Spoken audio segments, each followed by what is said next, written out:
ونشهد أن لا إله إلا الله وحده لا شريك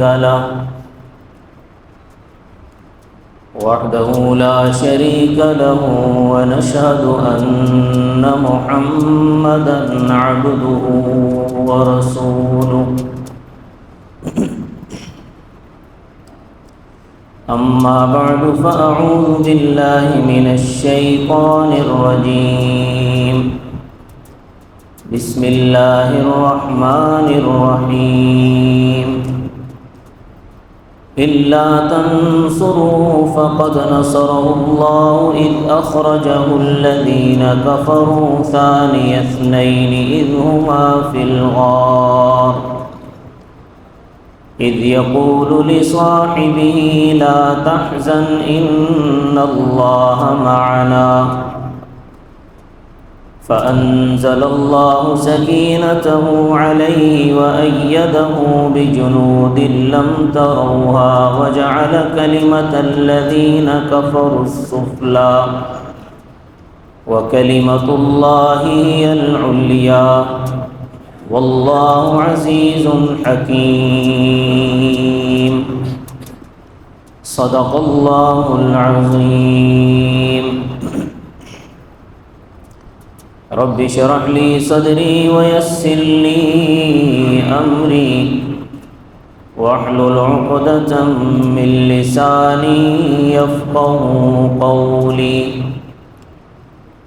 رب زدني علما رب زدني علما رب زدني علما. سبحانك لا علم لنا إلا ما علمتنا إنك أنت العليم الحكيم. تمام حضرات درود شریف پڑھیں. اللهم صل على محمد وعلى آل محمد كما صليت على إبراهيم وعلى آل إبراهيم إنك حميد مجيد. اللهم بارك على محمد وعلى آل محمد كما باركت على إبراهيم وعلى آل إبراهيم إنك حميد مجيد. معزز سامعین گرامی قدر،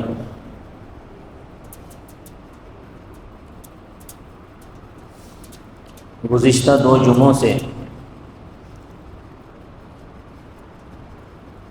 ہجرت کے عنوان سے گفتگو چل رہی ہے. چونکہ سفر کا مہینہ ہے، اس سفر کے مہینے میں صحابہ کرام نے حضور اکرم صلی اللہ علیہ وسلم کے حکم سے مکہ سے مدینہ کی طرف ہجرت شروع کی تھی، اور نبی اکرم صلی اللہ علیہ وسلم نے بھی سفر کے مہینے میں مکہ سے ہجرت فرمائی تھی.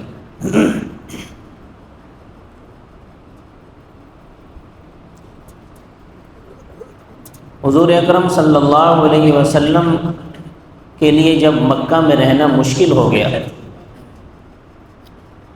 اور آپ پر اور آپ کے ساتھیوں پر مصائب و آلام کے پہاڑ توڑ دیے گئے، حتیٰ کہ آپ صلی اللہ علیہ وسلم کو قتل کرنے تک کے منصوبے بنانا شروع کر دیے گئے. مکہ میں مشرکین مکہ کے جو بڑے بڑے سردار تھے، ابو جہل، ابو لہب، عتبہ، شیبہ، امیہ بن خلف، یہ سارے بیٹھ کر مشورہ کر رہے ہیں، اور شیطان بھی ایک بزرگ کی شکل میں ان کی اس مجلس سے مشاورت میں شریک تھا.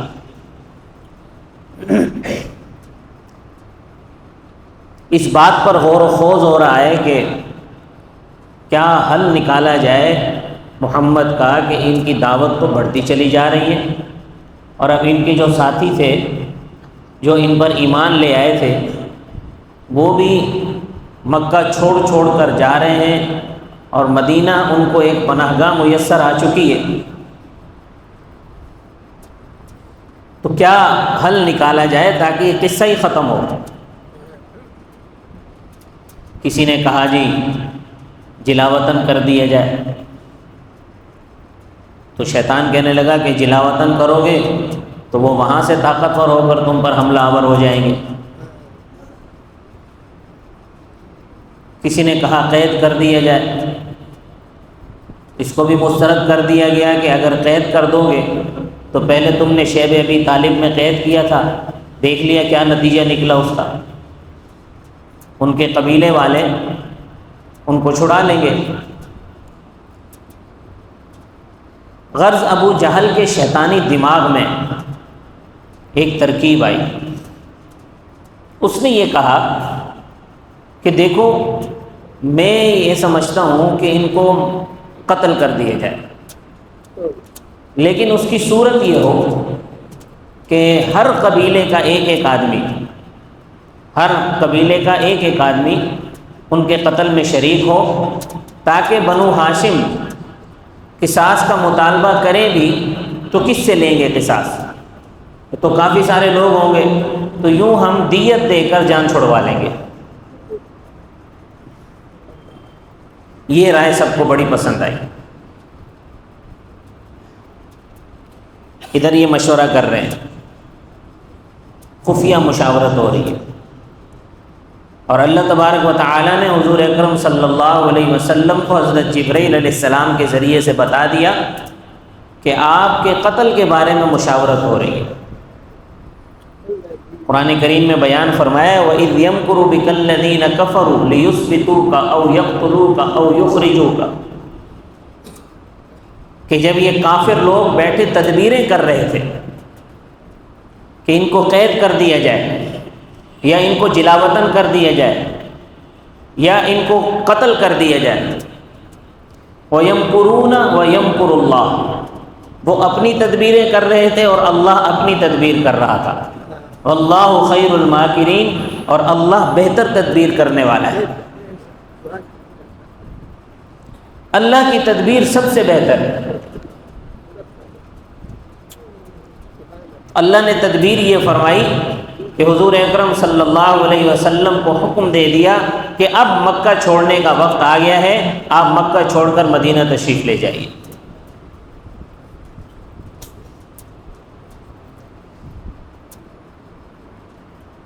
چنانچہ بعض روایات میں آتا ہے کہ آپ صلی اللہ علیہ وسلم رات کے وقت نکلے، بعض روایات میں آتا ہے کہ نہیں صبح کے وقت نکلے، او پھٹنے سے پہلے. جو وقت بھی تھا، مشرکین مکہ نے مختلف قبیلوں میں سے 100 افراد کا انتخاب کیا، اور یہ 100 افراد نبی کریم صلی اللہ علیہ وسلم کے گھر کا محاصرہ کر کے کھڑے ہو گئے. تلواریں نکالی ہوئی ہیں اور تلواریں لہرا لہرا کر ایک دوسرے سے کہہ رہے ہیں، مذاق اڑا رہے ہیں نبی کریم صلی اللہ علیہ وسلم کا کہ آج دیکھنا، آج پتہ چلے گا اس کا خدا کیا کرتا ہے، آج پتہ چلے گا، آج تو ہم یہ قصہ ہی ختم کر دیں گے. ہنس بھی رہے ہیں اور مذاق بھی اڑا رہے ہیں اور باتیں بھی کر رہے ہیں زور زور سے. نبی کریم صلی اللہ علیہ وسلم اپنے گھر میں حضرت علی اور نبی یہ دو موجود ہیں. حضرت علی ہیں اور نبی ہیں. بیت نبوت کے اندر نبی و علی موجود ہیں، بیت نبوت سے باہر مشرکین موجود ہیں. اس عالم میں حکم ہوتا ہے کہ اب آپ اپنا گھر چھوڑیں اور یہاں سے نکل جائیں. یا اللہ کیسے نکلوں؟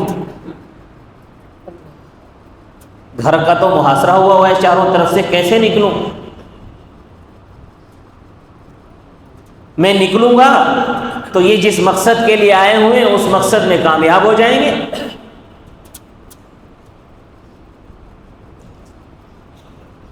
دن بھر، پورے دن اور رات یہ محاصرہ کیے رہے.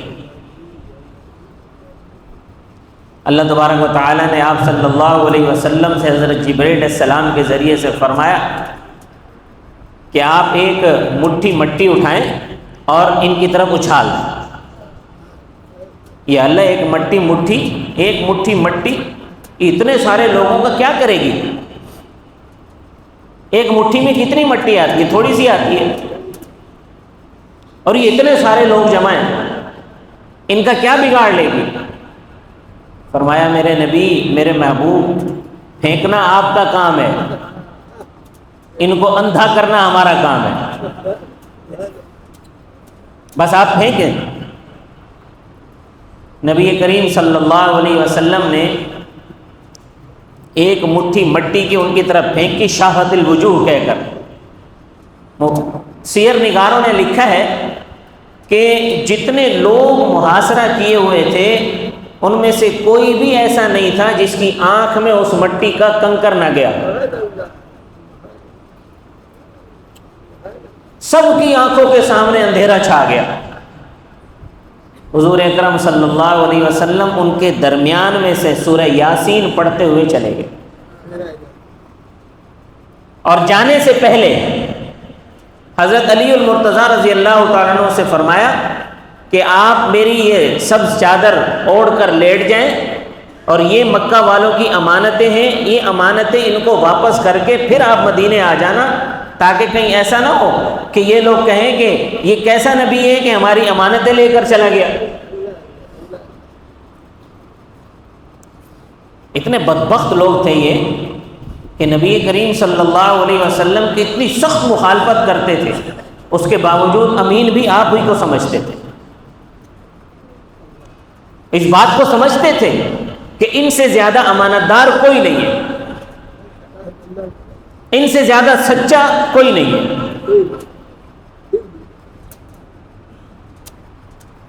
یہ بھی مانتے تھے۔ ابو جہل نے تو کئی مرتبہ نبی کریم صلی اللہ علیہ وسلم سے یہ کہا بھی کہ مجھے معلوم ہے کہ آپ اللہ کے سچے رسول ہیں، مجھے پتہ ہے، مجھے یہ بھی معلوم ہے کہ آپ پر جو کتاب نازل ہوئی ہے بالکل سچی کتاب ہے، لیکن میں سردار ہوں، میں آپ پر ایمان لے آؤں تو لوگ کیا کہیں گے؟ لوگ کہیں گے کہ جو ہے عمر بن حشام جو ہے وہ اس پر ایمان لے آیا اپنے بھتیجے پہ، تو میں اپنے بھتیجے کی سیادت و قیادت کیسے قبول کروں؟ یہ مجھ سے نہیں ہوتا۔ تو یہ بات وہ جانتے تھے کہ یہ سچے ہیں بالکل، لیکن قرآن کریم میں کئی مقامات پر یہ بات آئی ہے کہ ایمان صرف اس وجہ سے نہیں لاتے تھے، ضد اور ہٹ دھرمی کی وجہ سے، تکبر کی وجہ سے۔ تکبر ان کو ایمان نہیں لانے دیتا تھا، ضد اور ہٹ دھرمی ایمان نہیں لانے دیتی تھی۔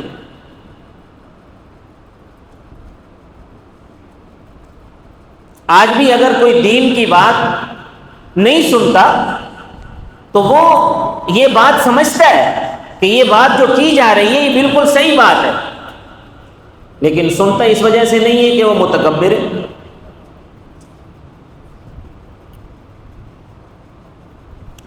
مشرکین مکہ سے قرآن کریم نے کئی مقامات پر پوچھا ہے کہ بتاؤ یہ زمین و آسمان کس نے بنایا؟ وہ کہتے تھے اللہ نے بنایا۔ اس زمین کے اندر جو سبزہ اگتا ہے یہ کون پیدا کرتا ہے؟ وہ کہتے تھے اللہ پیدا کرتا ہے۔ آسمان سے بارش کون برساتا ہے؟ کہتے تھے اللہ برساتا ہے۔ تو بھئی جب یہ سارے کام تمہیں کس نے پیدا کیا؟ کہتے تھے اللہ نے پیدا کیا۔ تو جب تمہیں پیدا اللہ نے کیا ہے، تمہیں روزی اللہ دیتا ہے، تمہارے لیے زمین و آسمان اللہ نے بنائے، تو پھر تم اس کے ساتھ یہ دوسروں کو کیسے شریک ٹھہرا لیتے ہو؟ مشرکین کے بعد اس کے علاوہ کوئی جواب نہیں ہوتا تھا کہ ہمارے باپ دادا یہ کرتے ہیں، یہ ہمارے باپ دادا کرتے ہیں، ہم کیسے چھوڑیں؟ ہم نے اپنے باپ دادا کو یہ کرتے ہوئے دیکھا ہے۔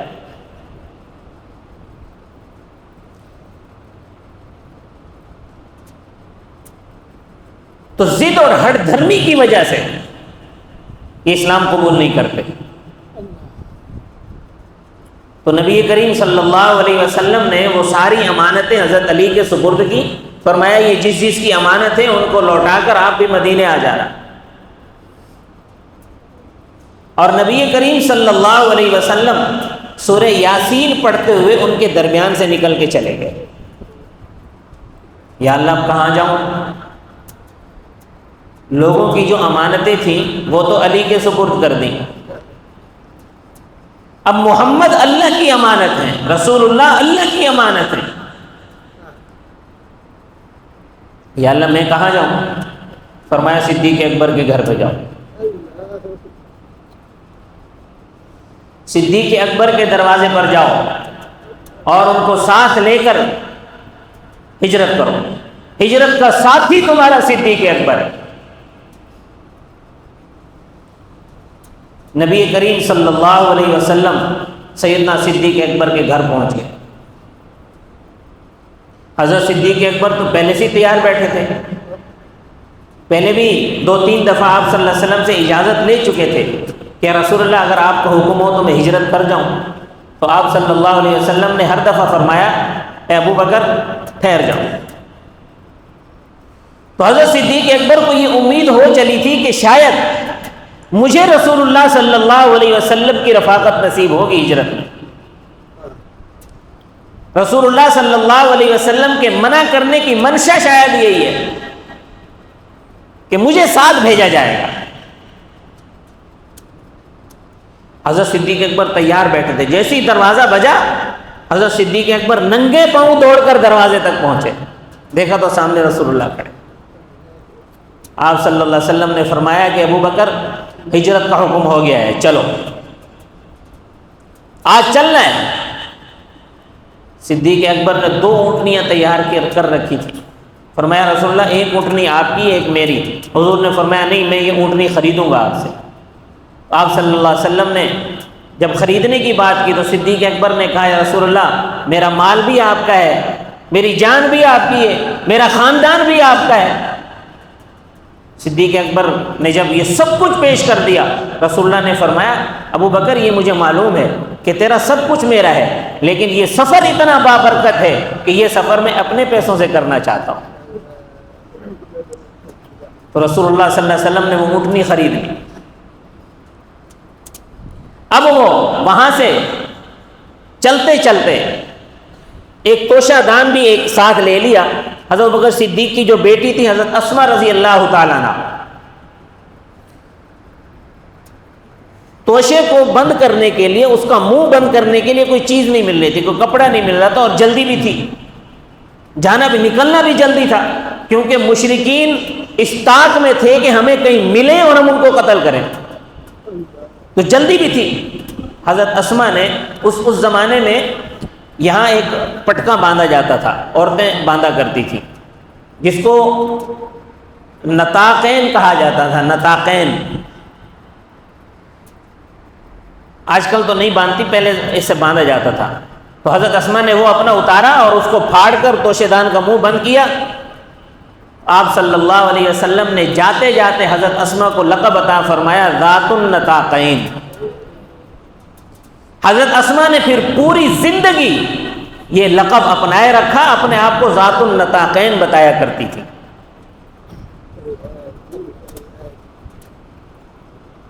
آپ صلی اللہ علیہ وسلم نے جن جن صحابہ کو جو جو القاب دیے ان صحابہ نے وہ القاب اپنے سینے سے اس طرح لگائے کہ آج امت کو ان کے نام یاد نہیں ہیں لیکن ان کے القاب یاد ہیں. حضرت ابو ہریرہ رضی اللہ تعالیٰ عنہ، کسی کو نام یاد ہے ان کا؟ ابو ہریرہ تو ان کا لقب ہے، ابو ہریرہ نام نہیں ہے، نام ان کا عبداللہ تھا. یہ بلیوں سے بڑی محبت کرتے تھے تو آپ صلی اللہ علیہ وسلم نے انہیں لقب دیا ابو ہریرہ.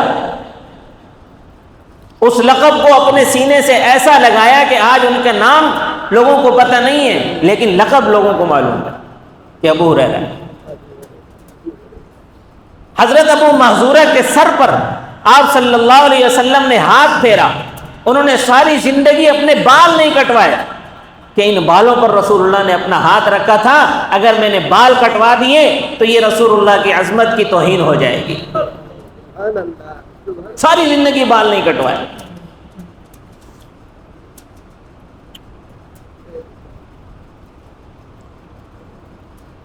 تو جاتے جاتے رسول اللہ صلی اللہ علیہ وسلم نے حضرت اسما، حضرت ابوبکر صدیق کی صاحبزادی کو ذات النطاقین کا لقب عطا فرما دیا۔ اب جب غار ثور کے قریب پہنچے، اب اونچائی تھی، پہاڑی تھی، بڑی اونچی چڑھائی تھی بہت زیادہ، وہاں سواری نہیں جا سکتی تھی، وہاں سے پیدل جانا تھا۔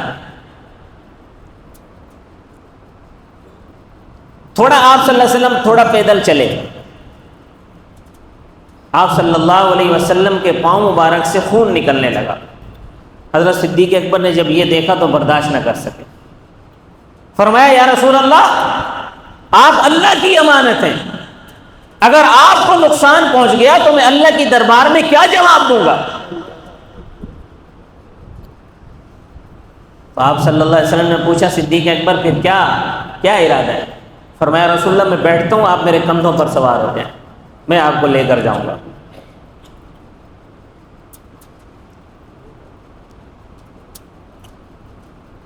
ایک دنیا نے حضرت حسین کو رسول اللہ کے کندھوں پر سوار دیکھا ہے، ایک دنیا نے حضرت عباس کو رسول اللہ کے کندھوں پر سوار دیکھا ہے، ایک دنیا نے حضرت علی کو رسول اللہ کے کندھوں پر سوار دیکھا ہے، لیکن صدیق اکبر کے وہ مبارک کندھے ہیں جن پر خود رسول اللہ سوار ہو رہے ہیں۔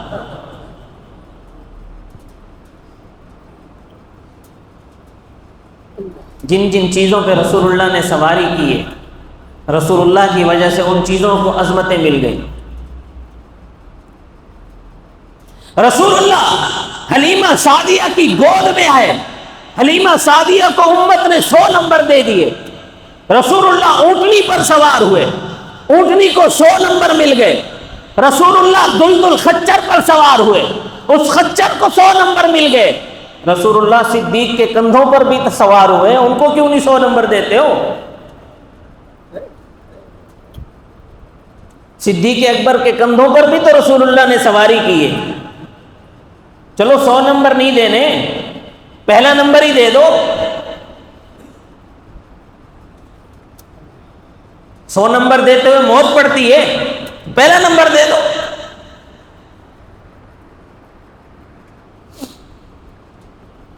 صدیق اکبر نے اپنے کندھوں پر جب سوار کرنے کے لیے بیٹھ گئے تو حضور صلی اللہ علیہ وسلم نے فرمایا صدیق نبوت کا بوجھ ہے، اٹھا لو گے؟ فرمایا یا رسول اللہ صدیق نبوت کا بوجھ اٹھا لے گا۔ یہی بات جب مدینہ میں مسجد نبوی میں پرنالہ ٹپکتا تھا تو حضرت عباس نے رسول اللہ صلی اللہ علیہ وسلم نے حضرت عباس سے کہا کہ عباس تم میرے کندھوں پر سوار ہو جاؤ، اس کو ٹھیک کر دو۔ تو حضرت عباس نے کہا یا رسول اللہ میں آپ کے کندھوں پر کیسے سوار ہو جاؤں، آپ میرے کندھوں پر سوار ہو جائیں۔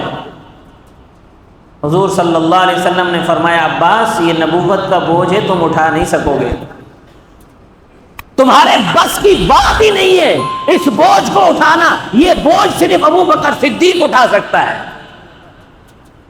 اور کوئی نہیں اٹھا سکتا۔ حضرت عباس بیٹھے، کہ رسول اللہ بیٹھا تو صحیح میں اٹھا لوں گا، بیٹھے تو آپ صلی اللہ علیہ وسلم جب حضرت عباس کے کندھوں پر سوار ہوئے تو حضرت عباس اٹھ ہی نہیں سکے، پورا زور لگا لیا لیکن نہیں اٹھ سکے۔ اور یہ صدیق اکبر ہیں، رسول اللہ کو اپنے کندھوں پر سوار کرایا اور اٹھے، اور صرف اٹھے نہیں اور چلے، اور صرف چلے بھی نہیں، اونچائی پر چڑھائی پر گئے۔ اتنی لمبی چڑھائی ہے، اتنی لمبی چڑھائی ہے کہ آج بھی اگر کوئی آدمی غار ثور تک اکیلا پہنچنا چاہے تو بڑی مشکل سے پہنچتا ہے، اگرچہ آدھا راستہ بنا ہوا ہے، اس وقت تو راستہ بھی کوئی نہیں بنا ہوا تھا، اب تو آدھا راستہ بنا ہوا ہے اور آدھا راستہ بغیر بنا ہوا ہے۔ وہاں چڑھتے چڑھتے 2 بوتلیں پانی کی ساتھ لے کے جانا پڑتی ہیں، پھر کہیں جا کے غار ثور پہ پہنچتے ہیں، اور جب وہاں پہنچتے ہیں تو پھر بیٹھ کر ہانپ رہے ہوتے ہیں۔ اور یہ صدیق اکبر ہیں، رسول اللہ کو لے کر غار ثور تک، رسول اللہ کو کندھے پر بٹھا کر غار ثور تک لے گئے، اور غار ثور پر پہنچ کر رسول اللہ کو اتارا۔ انشاءاللہ بقیہ واقعہ اگلا جمعہ۔ اللہ تبارک و تعالی ہم سب کو بھی رسول اللہ صلی اللہ علیہ وسلم سے سچی محبت نصیب فرمائے۔ وما علینا الا البلاغ المبین۔